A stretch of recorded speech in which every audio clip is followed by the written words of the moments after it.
Job order के सिलसिले में हमारे सामने एक सिचुएशन है। एक कंपनी है जिसका नाम है नासिर एंड सन्स। इनका पूरा डाटा हमारे सामने है जिसकी हमें यहाँ पर रिकॉर्डिंग करनी है जॉब ऑर्डर प्रोसेस सिस्टम के ज़रिए। इसमें अगर हम देखें तो सबसे पहले हमें कहा जा रहा है material purchase on account. Simple entry है, रॉ मटेरियल को डेबिट करेंगे और अकाउंट्स पेएबल को डेबिट कर देंगे।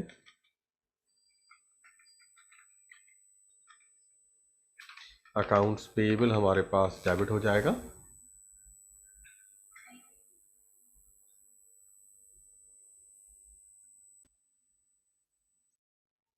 वैल्यू दी हुई है यहाँ पर 6 लाख रुपए। ये 6 लाख से हमने यहाँ पर परचेज की एंट्री बना दी है। सेकेंड एंट्री है हमारे पास मटेरियल इशू हुआ है फैक्ट्री में और जो लेबर हुई है, ये पूरा डाटा यहाँ पर इन्होंने दिया हुआ है। इनकी 6 डिफरेंट जॉब्स हैं, 6 का अलग अलग मटेरियल और लेबर दिया हुआ है और साथ ही साथ जर्नल जो इस्तेमाल हुआ है वो भी दिया हुआ है। तो हम सबसे पहले मटेरियल को हम ऐड करेंगे और साथ में जर्नल जो है वो भी लेंगे। तो जो डायरेक्ट इस्तेमाल हुआ है उसके लिए हम लफ्ज़ यूज़ करेंगे गुड्स इन प्रोसेस का, और जो जर्नल इस्तेमाल हुआ है उसके लिए फैक्ट्री ओवरहेड, और हम रॉ मटेरियल को क्रेडिट कर देंगे। इसके लिए हम इसकी कॉस्टिंग करके दिखाएंगे। ऐड करेंगे हम 65,000 प्लस 54,000, 112,000, 88,000 प्लस 70,000 एंड प्लस 35,000। ये सारे हमने यहाँ पर ऐड कर लिए। ऐड करके जो वैल्यू हमारे पास आ रही है वो है 4,24,000। ये डायरेक्ट इस्तेमाल हुआ। जो इनडायरेक्ट इस्तेमाल हुआ है वो अलग से दिया हुआ है, 19,000 रुपये जर्नल फैक्ट्री यूज़ के नाम पर दिया हुआ है। तो ये हम डायरेक्ट ले लेंगे यहाँ पर 19,000 और इनको हम ऐड कर लेंगे यहाँ पर। तो 4,24,000 प्लस 19,000, दैट मेक्स 4,43,000। तो ये हमारे पास पहली चीज़ रिकॉर्ड हो गई है जिसमें इन्होंने मटेरियल को रिकॉर्ड करने के लिए कहा था, तो वो हमने यहाँ पर रिकॉर्ड कर लिया। बिल्कुल इसी के बराबर में एक और कॉलम है जो कि लेबर का है। बिल्कुल इसी तरीके से हम इसको भी रिकॉर्ड करेंगे। यहाँ पर जो डायरेक्ट है उसके लिए हम लिखेंगे यहाँ पर गुड्स इन प्रोसेस, और जो इनडायरेक्ट है उसके लिए हम लिखेंगे फैक्ट्री ओवरहेड। और चूंकि ये लेबर का मामला है तो हम यहाँ पर क्रेडिट करेंगे अक्रूड पेरोल को।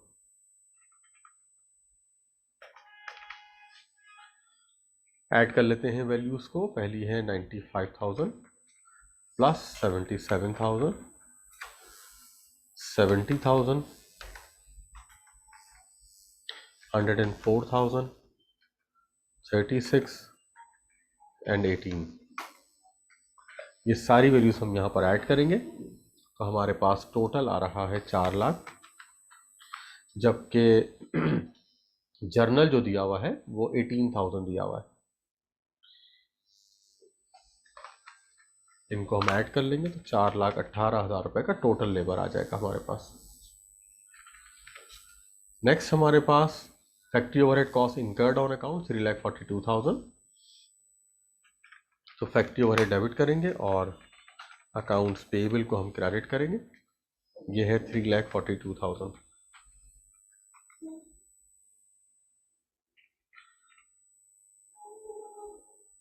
नेक्स्ट हमारे पास है डेप्रीसिएशन ऑफ मशीनरी। तो डेप्रीसिएशन की एंट्री हम बनाएंगे। डेप्रीसिएशन की नॉर्मल एंट्री होती है depreciation expense debit, allowance for depreciation credit. हम यहाँ पे लिखेंगे फैक्ट्री ओवरहेड डेबिट और अलाउंस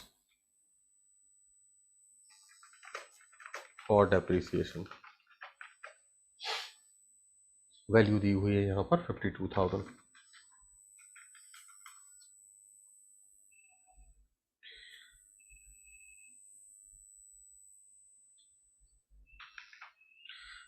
डेप्रीसिएशन के बाद हमारे पास नेक्स्ट एंट्री है the factory over rate is 110% of direct labour. तो यकीनन हम गुड्स इन प्रोसेस को डेबिट करेंगे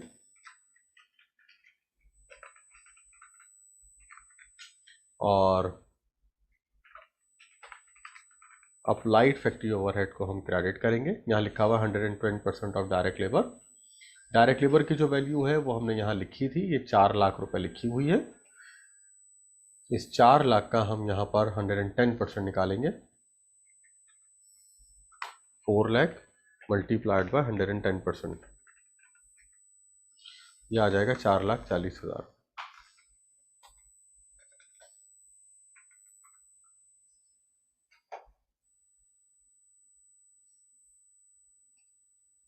ये अप्लाइड की एंट्री थी, यानी एस्टिमेटेड ओवरहेड।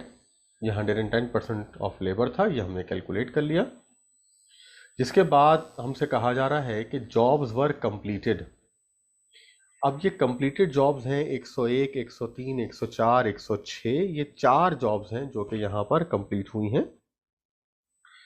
हमें इन 4 जॉब्स की कंप्लीशन की एंट्री बनानी है। कंप्लीशन की एंट्री हम जानते हैं, फिनिश गुड डेबिट होता है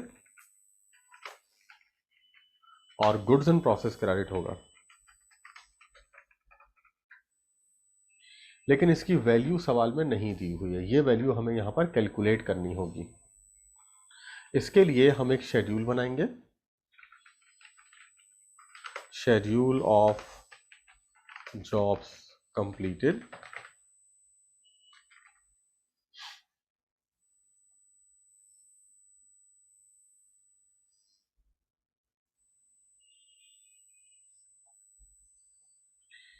कैलकुलेशन हमें करनी होगी यहाँ पर। जो 4 जॉब्स यहाँ दी हुई हैं, इन 4 जॉब्स के लिए हम एक शेड्यूल बनाएंगे।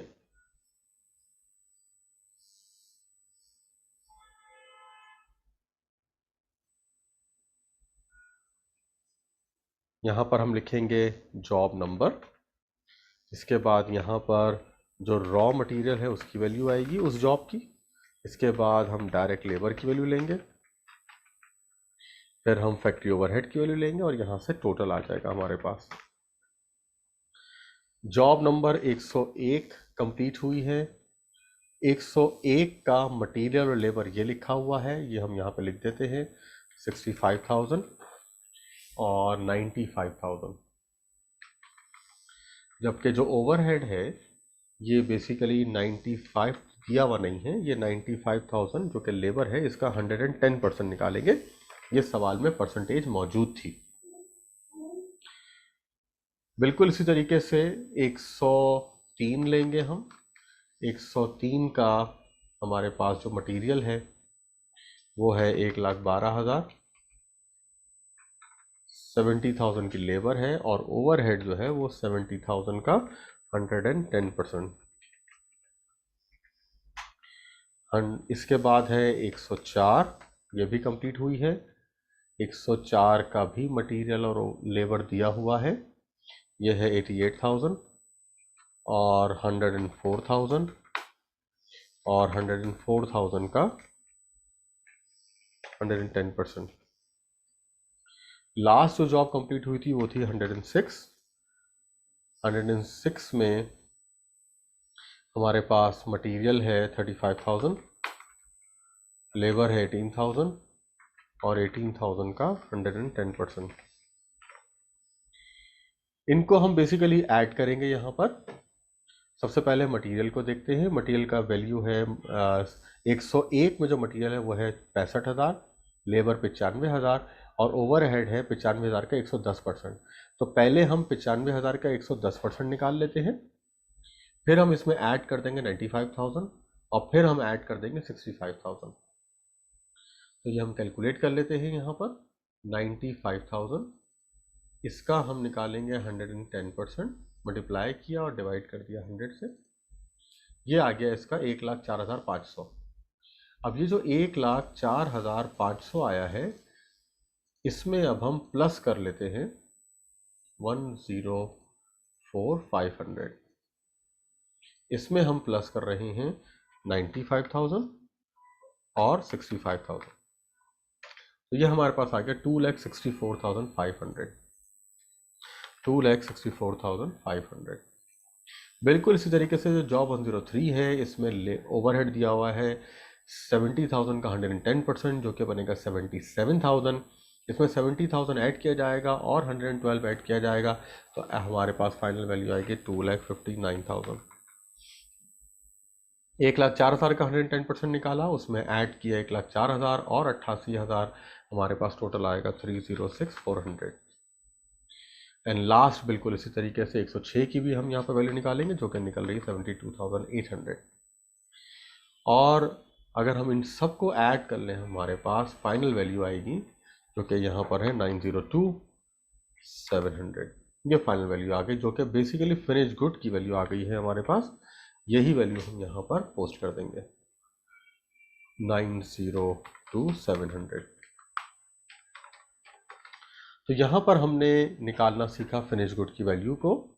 ये फिनिश गुड निकालने का एक तरीका है। अगर हमारे पास मल्टीपल जॉब्स दी हुई हैं तो हम इस तरीके से फिनिश गुड की वैल्यू निकाल सकते हैं। इसके बाद हमें कहा गया है कि job number 101, 3 and 4 were deliver to the customer. ये कस्टमर को बेच दिए हैं हमने। तो जब बेचा है तो फिर यकीनन हमारे पास अब एंट्री जो बनेगी वो कॉस्ट ऑफ गुड सोल्ड की बनेगी। तो हम बनाएंगे यहाँ पर cost of good sold debit और फिनिश गुड क्रेडिट। इसके लिए हमें कहा गया है कि 101, 103 और 104, तो इनकी वैल्यूज हम ऑलरेडी निकाल चुके हैं। ये है 101, 103 और 104। तो इन्हीं वैल्यूज को हम बेसिकली ऐड कर लेंगे अपने पास। तीन वैल्यूज हैं। 101 की वैल्यू है 264,500, इसमें हम प्लस करेंगे 259,000 और हम इसमें प्लस करेंगे 306,400। इन तीनों को जब हम प्लस करेंगे तो प्लस करके हमारे पास वैल्यू आ रही है 902, प्लस करके तीनों को हम प्लस करेंगे तो ये हमारे पास वैल्यू आ गई है 829,900। 829,900, 8,29,900 रुपये ये हमारे पास कॉस्ट ऑफ गुड्स सोल्ड की वैल्यू आ गई है। इसी के साथ इन्होंने कहा था कि कस्टमर को बिल दिया गया है 4,20,000, 4,25,000 और 5 लाख का। तो ये यकीनन यहाँ पर अब हम सेल की एंट्री बनाएंगे, जो कि बनती है अकाउंट रिसीवेबल को हम डेबिट करेंगे और सेल को हम क्रेडिट करेंगे। इसके लिए वैल्यूज़ हमें दी गई हैं सवाल के अंदर। पहली है 4,20,000, दूसरी है हमारे पास 4,25,000 और तीसरी है हमारे पास 5 लाख। तीनों वैल्यूज़ को हम प्लस करेंगे तो ये बनेगा 13,45,000।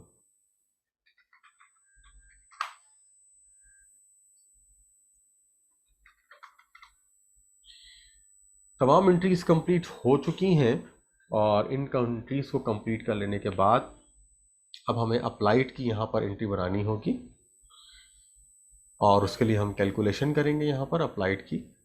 इसके लिए जो अप्लाइड हमने निकाला हुआ है वो हम यहाँ पर डायरेक्ट पोस्ट करेंगे। अप्लाइड की वैल्यू हमने निकाली हुई है जो कि हमारे पास है 110%, ये था 4,40,000। ये हमने यहाँ पर निकाली हुई अप्लाइड की वैल्यू, ये हमने लिख दिया एस्टिमेटेड वैल्यू 4,40,000। इसके बाद हमें एक्चुअल वैल्यूज चाहिए हैं। तो एक्चुअल में हमारे पास सबसे पहले एक इनडायरेक्ट मटेरियल की है जो कि थी 19,000। हमारे पास इनडायरेक्ट लेबर की है जो कि है 18,000। इसके अलावा एक फैक्ट्री ओवरहेड कॉस्ट इनकर्ड 3,42,000 और फिर है एक डेप्रिसिएशन 52,000।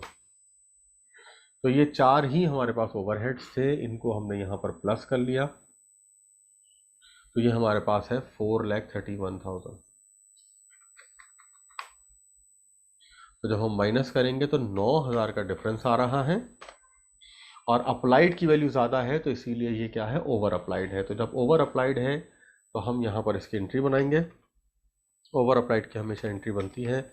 अप्लाइड फैक्ट्री ओवरहेड को हम डेबिट करेंगे और कॉस्ट ऑफ गुड्स सोल्ड को हम क्रेडिट करेंगे 9,000 रुपये से। तो ये हमने यहाँ पर तमाम वैल्यूज़ कैलकुलेट कर ली हैं। एंट्रीज जितनी भी यहाँ पर दी गई थी वो हमने कैलकुलेट की, उनकी वैल्यूज़ को। ख़ास तौर से जो हमें डायरेक्ट मटेरियल और डायरेक्ट लेबर की वैल्यूज़ नहीं दी गई थी, वो भी हमने कैलकुलेट की। फिनिश गुड्स को हमने कैलकुलेट किया, कॉस्ट ऑफ गुड्स सोल्ड को हमने कैलकुलेट किया। तो हमने ये देखा कि अगर मल्टीपल जॉब्स दी हुई हों तो उनको फिर किस तरीके से जर्नलाइज किया जाता है।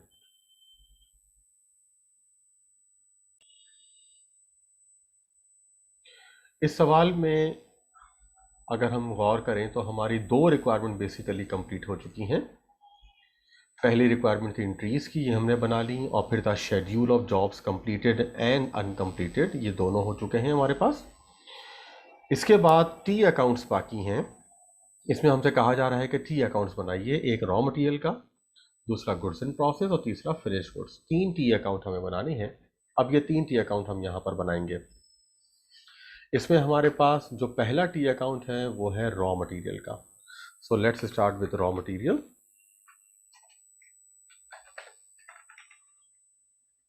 ये रॉ मटेरियल का टी अकाउंट अब हम यहाँ बनाएंगे।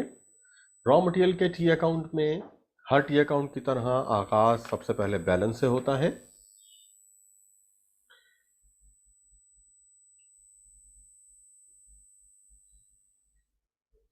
बैलेंस इस वक्त अगर हम देखें तो यहाँ पर कोई हमारे पास बैलेंस मौजूद नहीं है। अगर होता तो हम ये डेबिट साइड के ऊपर यहाँ पर लिखते, जो कि फिलहाल नहीं है। इसी तरीके से अब हमारे पास जितनी भी एंट्रीज हैं, अब उन एंट्रीज को यहाँ पर हम पोस्ट करेंगे। रॉ मटेरियल का नाम हमारे पास सबसे पहले आया था परचेज में, ये डेबिट हो रहा है, तो हम ये 6 लाख रुपए डेबिट में लिखेंगे। इसके बाद क्रेडिट में आ रहा है 4,43,000, हम ये भी लिखेंगे यहाँ पर। ये दो वैल्यूज से आ रहा था, एक डायरेक्ट से आ रहा था और एक इनडायरेक्ट से आ रहा था। हम डायरेक्ट 4,43,000 लिखेंगे, तो दो दफा नाम आ रहा है हमारे पास। सबसे पहले हमारे पास एंट्री नंबर 1 में नाम आया और ये था 6 लाख रुपए। और फिर हमारे पास एंट्री नंबर 2 में आया और ये था 4,43,000 रुपीज। ये दो दफा हमारे पास रॉ मटेरियल का नाम था, ये हमने लिख लिया यहाँ पर। इसको अब हम बैलेंस करेंगे। टी अकाउंट में हम जानते हैं दोनों साइडों का बराबर होना ज़रूरी है। हम इसको बैलेंस के ज़रिए बराबर करते हैं। तो पहली वैल्यू डेबिट साइड पर है 6 लाख रुपए, इसमें से हम माइनस करेंगे 4,43,000 रुपीज़, तो ये आ गया 1,57,000 रुपीज़। ये बैलेंस आ जाएगा, ये एंडिंग बैलेंस निकल आया हमारे पास 1,57,000। नाउ अब बोथ साइड के ऊपर हमारे पास 6 लाख रुपए आ गए। ये पहला टी अकाउंट कंप्लीट हो गया। इसके बाद अब हम सेकंड टी अकाउंट पे जाएंगे। सेकंड टी अकाउंट जो है ये होगा गुड्स इन प्रोसेस का। गुड्स इन प्रोसेस के टी अकाउंट का आगाज भी बैलेंस से होता है। बैलेंस अगर होता तो हम यकीनन उसको डेबिट साइड पर लिखते, लेकिन वो फिलहाल नहीं है। इसके बाद एंट्रीज में अगर हम देखें तो गुड्स इन प्रोसेस 3 दफा डेबिट होता है, एक डायरेक्ट मटेरियल के थ्रू, एक डायरेक्ट लेबर और फिर एक अप्लाइड फैक्ट्री ओवरहेड, और फिर एक दफा ये क्रेडिट होता है। तो ये 3 दफा, ये ना 4 दफा ये टोटल आएगा। सबसे पहले goods in process raw material जो कि है 4,24,000, ये हमने सेकेंड एंट्री में देखा 4,24,000। ये हमारे पास रॉ मटेरियल के थ्रू आया है। और बिल्कुल इसी तरीके से डायरेक्ट लेबर के थ्रू भी हमारे पास आया था, जो कि था 4 लाख, ये भी सेकेंड एंट्री में ही था। फिर इसके बाद एक अप्लाइड हमने निकाला था जो कि था 4,44,000, 4,40,000,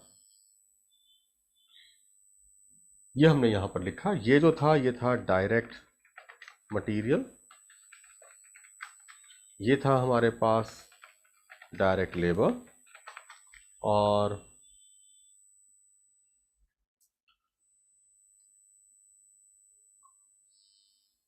ये है हमारे पास अप्लाइड फैक्ट्री ओवरहेड।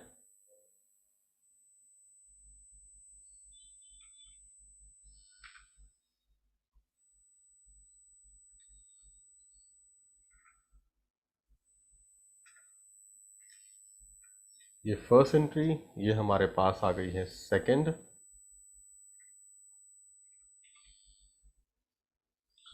इसके बाद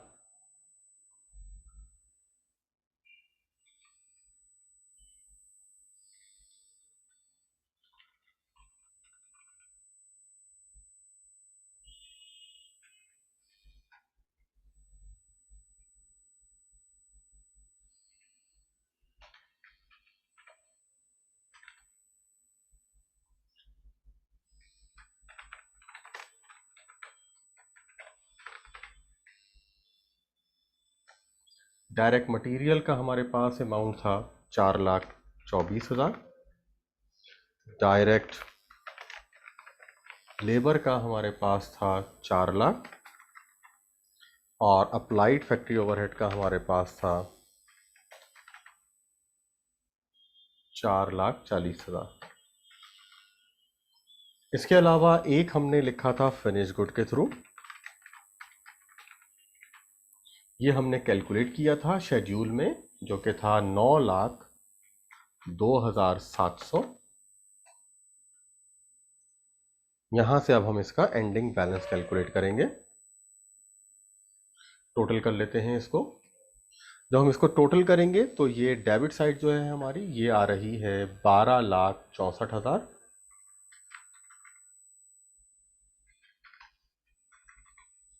और हम इसमें से माइनस कर देते हैं 902,700। तो ये बैलेंस आ गया हमारे पास 3,61,300। ये गुड्स इन प्रोसेस का एंडिंग बैलेंस है। लास्ट हमें बनाना है फिनिश गुड्स का। फिनिश गुड्स का भी अगर हमारे पास बैलेंस होता तो वो हम यकीनन डेबिट साइड पर ही पोस्ट करते। फिनिश गुड्स की एक वैल्यू हमारे पास डेबिट में आती है, जो कि हमने शेड्यूल के जरिए कैलकुलेट की थी, 902,700। इसको हम कॉस्ट ऑफ गुड्स मैन्युफैक्चर्ड का नाम भी दे सकते हैं। फिर जब हमने इसको सेल किया, कॉस्ट ऑफ गुड्स सोल्ड, ये भी हमने यहाँ पर कैलकुलेट किया था। ये था 8,29,900। ये कॉस्ट ऑफ गुड्स सोल्ड की वैल्यू निकाली थी। बैलेंस कर देते हैं इसको 902,700। यहां से इसका भी एंडिंग बैलेंस आएगा हमारे पास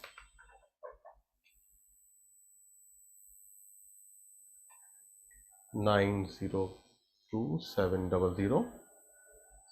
इसमें से हम माइनस कर रहे हैं 829,900,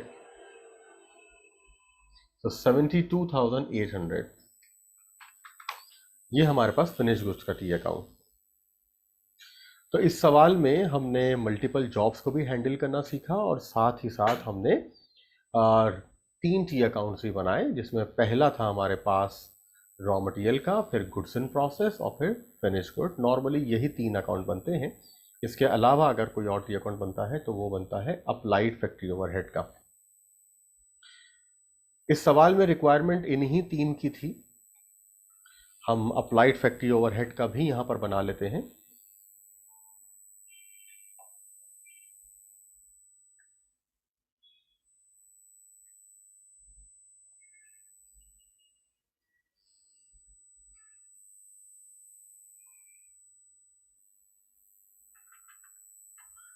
चौथा और आखिरी जो अगर हमें बनाना हो सकता है तो वो हो सकता है फैक्ट्री ओवरहेड का। फैक्ट्री ओवरहेड का कभी भी बैलेंस नहीं होगा। इसमें जो फैक्ट्री ओवरहेड की वैल्यूज हैं वो हम लिखेंगे, जिसमें से एक थी इनडायरेक्ट मटेरियल की, जो कि थी हमारे पास 19,000। एक थी हमारे पास इनडायरेक्ट लेबर की, जो कि थी 18,000। एक है हमारे पास डेप्रीसिएशन, जो कि है 52,000। और एक जर्नल ओवरहेड्स थे, फैक्ट्री ओवरहेड्स, जो कि थे 3,42,000 के। इसके अलावा एक हमारे पास अप्लाइड फैक्ट्री ओवरहेड की वैल्यू थी, और अप्लाइड फैक्ट्री ओवरहेड हमने निकाला था 4,40,000। 4 लाख का 110% निकाला था हमने। इसके अलावा एक वैल्यू वो जो कि हमने एडजस्ट की थी, जो कि हमने ये की थी 9,000 रुपए से।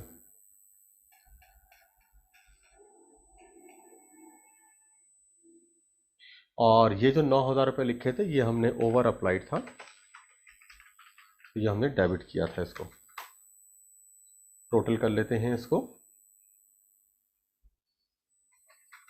19,000, 18,000, 52,000,